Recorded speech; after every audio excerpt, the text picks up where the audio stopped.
Hello বন্ধুরা, কেমন আছেন? আশা করি ভালো আছেন। আমিও ভালো আছি। তো চলুন একটা দিনের ছুটিতে ঘুরে আসাই যেতে পারে যারা কলকাতার এই আশেপাশে থাকেন, বকখালির সমুদ্র সৈকত থেকে। তো চলুন।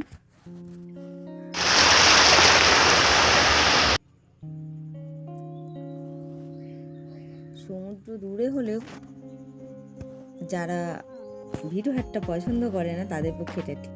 তো চলে এসেছি বকখালি সমুদ্র সৈকতে, আপনারা দেখতেই পাচ্ছেন। তো কিভাবে যাবেন?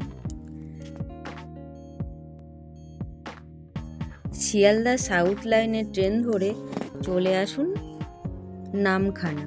টিকিটের মূল্য নেবে 25 টাকা। সময় লাগবে 2.5 ঘন্টা মতো।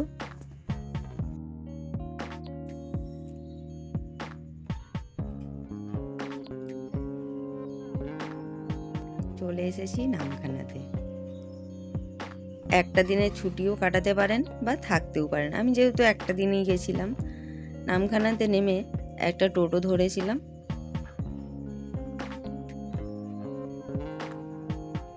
শেয়ারিংয়ে 40 টাকা করে ভাড়া নিয়েছিল। চলে এসেছি বকখালি সমুদ্র সৈকতে।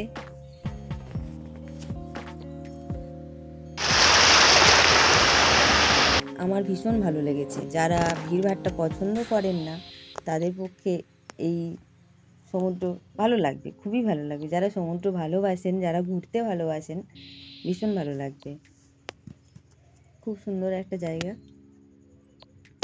সারাটা দিন সময় পাস করুন, সন্ধ্যের ট্রেনে বাড়ি, কলকাতা ফিরে আসুন।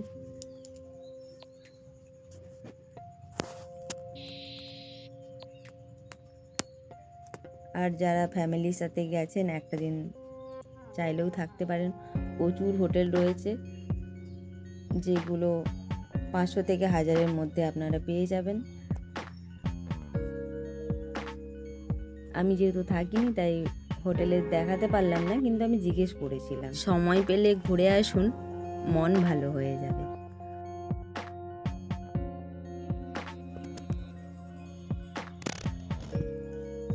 সমুদ্র সৈকত দূরে হলেও ভীষণ ভালো, কিন্তু আমার খারাপ লেগেছে এই জায়গায় জায়গায় দেখুন জীবজন্তু মরে পড়ে আছে।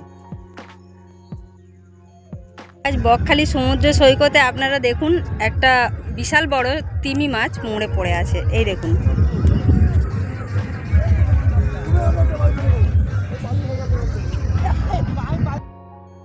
সারাদিন ভীষণভাবে ঘুরলাম, বেড়ালাম, আনন্দ করলাম।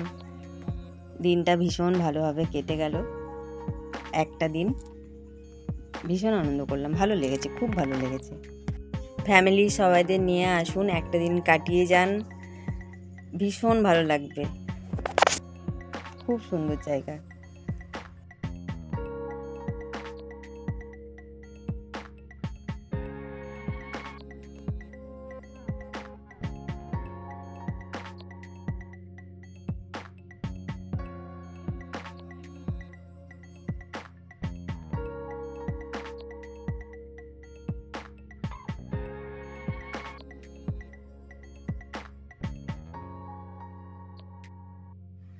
ভীষণভাবে আনন্দ করলাম।